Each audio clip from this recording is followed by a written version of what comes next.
तो स्टूडेंट्स ये question 7th है फ्रॉम एक्सरसाइज 8.1। एक्सरसाइज जो है वो 8.1। Question is if cot theta equal to 7/8 evaluate 1 plus sin theta into 1 minus sin theta upon 1 plus cos theta into 1 minus cos theta. ये second part है, इन दोनों को सॉल्व करना है। ये कंडीशन आपको दी गई है। चलिए देखते हैं कैसे सॉल्व करते हैं सॉल्यूशन। यहाँ पर देखिए, इसको पहले हम लिख लेते हैं cot थीटा इक्वल टू 7/8 और cot थीटा का फार्मूला जो होता है वो होता है बेस अपॉन परपेंडिकुलर। ठीक है, उसके बाद आपको क्या करना चाहिए, राइट एंगल ट्रायंगल बनाना चाहिए। बना दिए, कोई भी नाम रख सकते हैं, ए बी सी। थीटा को ध्यान रखना कि एक्यूट एंगल होता है, 90 डिग्री नहीं हो सकता, तो थीटा यहाँ लिख लेंगे।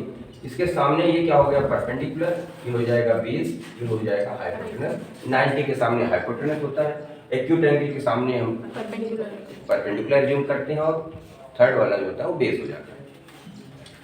अब यहाँ पर ध्यान से देखिए, अब बेस 7 हो सकता है या 7 का रेशियो हो सकता है, इसलिए हम एग्जैक्ट बेस को 7 ना लेकर के 7K लेंगे।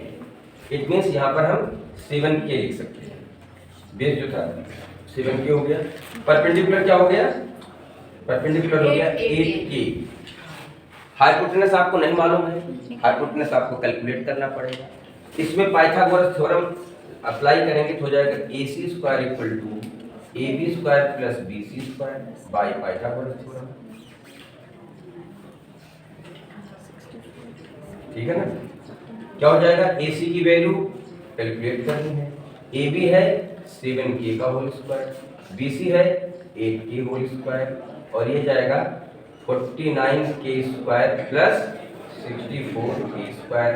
ऐड कीजिए, कितना हो गया, 113K स्क्वायर। ठीक है, 113K स्क्वायर। लेकिन आपको तो AC चाहिए, इतने हो जाएगा √113K बाहर हो जाएगा। ये आपको AC मिल गया।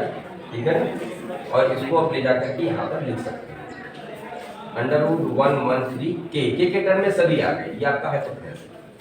ये इंडिकेशन के लिए परपेंडिकुलर बेस और हाइपोटेनस लिखे रहा कीजिए, जिससे आपको कोई दिक्कत ना हो।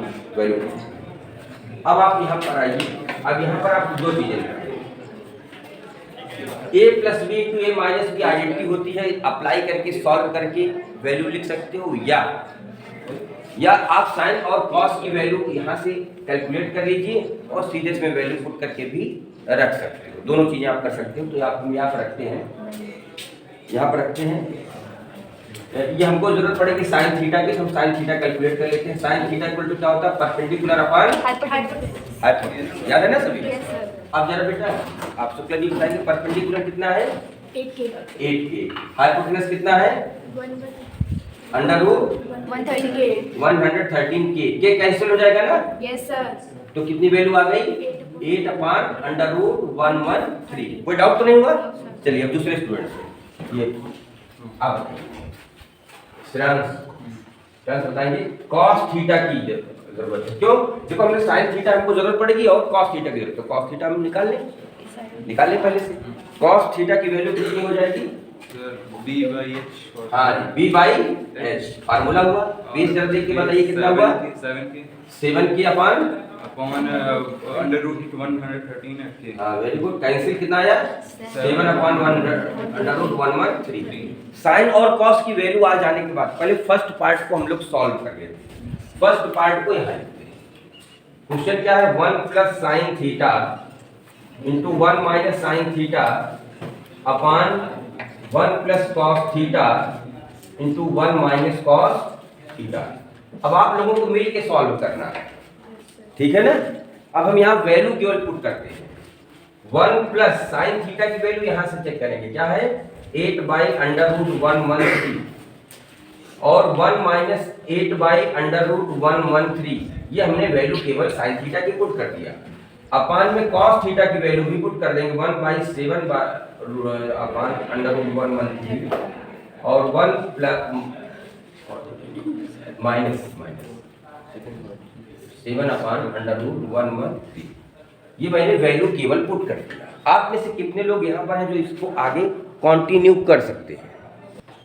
बेटा एक आइडेंटिटी होती है a plus b into a minus b equal to a square minus b square. अब यहाँ देखिए a plus b a minus b, a की वैल्यू 1 है, बी की वैल्यू 8/√113 है।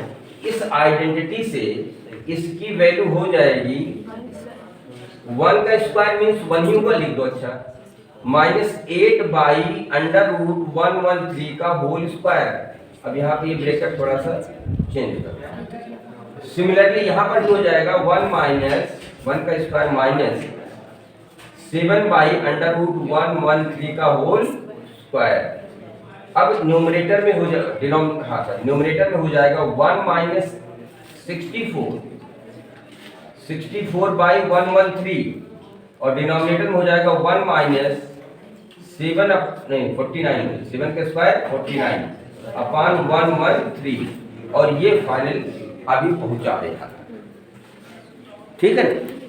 अब इसका कैलकुलेशन आप लोगों को करना है, तो इसको बेटा अभी कंटिन्यू कर रहे हैं। देखिए कितना हो जाएगा, ये वैल्यू आ जाएगी इक्वल टू, उसको यहीं पे कंटिन्यू कर ले रहे हैं। एलसीएम ले लोगे क्या, 113 - 64, 130 - 64/113 अपॉन 113 - 49/113, ये हो गया। अब इसकी वैल्यू कितनी आ जाएगी ऊपर, 49/113 अपॉन 64/113। अच्छा देखो ये दोनों कैंसिल हो जाएंगे ना, चाहे आप इसको मल्टीप्लाई में कर दो या डायरेक्ट भी कर सकते हो, और रिजल्ट कितना आ जाएगा 49/64 और ये आपका हो जाएगा फाइनल आंसर। ठीक है, फाइनल आंसर। अच्छा इसी समय हम लोग एक थोड़ी सी जगह ही बनाते हैं और सेकंड पार्ट भी सॉल्व कर लेंगे, इतने दूर में आ जाएगा। ठीक है ना, सेकंड पार्ट में क्या है, cot स्क्वायर थीटा, पहले cot थीटा निकालते हैं। फार्मूला क्या होता है, और cot थीटा निकालने की आवश्यकता ही नहीं, cot थीटा तो हमको दिया गया है। तो cot स्क्वायर थीटा निकालना तो सीधे 7/8 का होल स्क्वायर चाहिए, कितना आ जाएगा 49/64। ये हमारा इसका सेकंड वाले का आंसर आ गया, तो दिया था। अच्छा इसी क्वेश्चन को हम और नए तरीके से लगा सकते थे कि हम इसको चाहते तो लिख लेते 1 - sin square theta upon 1 - cos square theta, ये तो आइडेंटिटी लगा देते। अभी आपको नहीं पढ़ाया हूं, अभी ट्रिग्नोमेट्रिक आइडेंटिटीज होती है, आगे चल करके 1 - sin स्क्वायर थीटा हो जाएगा cos स्क्वायर थीटा, और 1 - cos स्क्वायर थीटा होता है sin स्क्वायर थीटा, और यही वैल्यू हो जाएगी cos/sin cot स्क्वायर थीटा, और इसकी वही वैल्यू हो जाएगी जो यहाँ पर निकला है। ये दोनों सेम वैल्यूज थी, केवल लगाने के तरीके अलग। हमने वैसे करा है।